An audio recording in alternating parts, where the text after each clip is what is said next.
All right, league members, coming in at number 13, we have JoJo.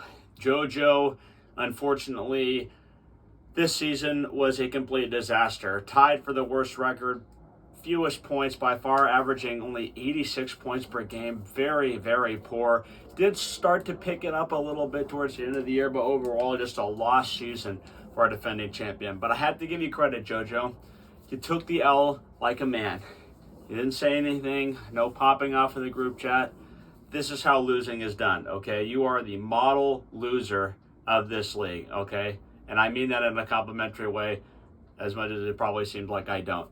Now, getting on to your season, basically what happened was, you got Patrick Mahomes screwed, basically, is the first thing. Your second round pick, you heavily invested in Mahomes. It worked for you last year. Well, it just didn't work this year. The Chiefs are broken offensively.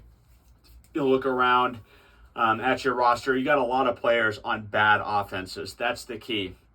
You may have some talented guys there on your team, but they're just all on the worst offenses in the league, and it's just unfortunate.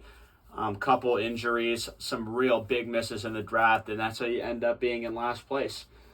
You kind of came full circle this year with the Mahomes. He wins you the league last year, basically makes you finish last this year in large part. But that was not your worst pick. We'll get to your worst pick. Your best pick, this was hard. I had to go with Zay Flowers at 96th overall. Now, this wasn't a sensational pick by any means. I could have gone Derrick Henry, but he's kind of been slightly underperforming. You actually hit with Zay Flowers. You had him at 96th overall. He was a top, 25, top 30 receiver this year, so that's decent. He's basically a wide receiver too. Overperformed his draft position more than anyone else. Your best value pick.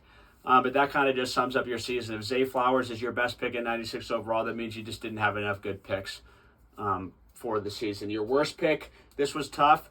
It was between Dalvin Cook and Darren Waller. I decided to go with Dalvin Cook because Cook's career for such a good player just basically ended before our eyes. I mean, it was really fascinating.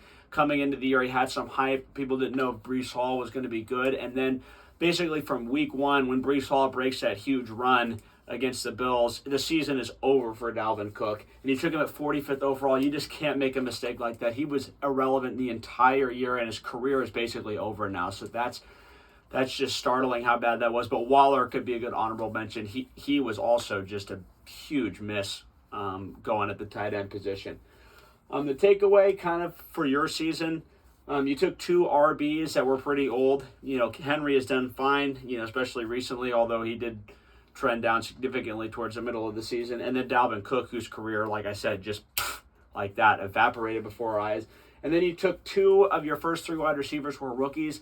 The bottom line is your team just didn't have any identity, and a lot of these picks seemed pretty much random. I mean, you just seemed like you were clicking players with no rhyme or reason to it. You took a lot of players, like I said, on bad offenses, not good draft strategy. I know I'll give you a pass on Mahomes, but like investing in, the Seahawks offense, third wide receiver is one of your top choices as kind of a flex guy. I mean, was JSN ever really going to have room in that offense?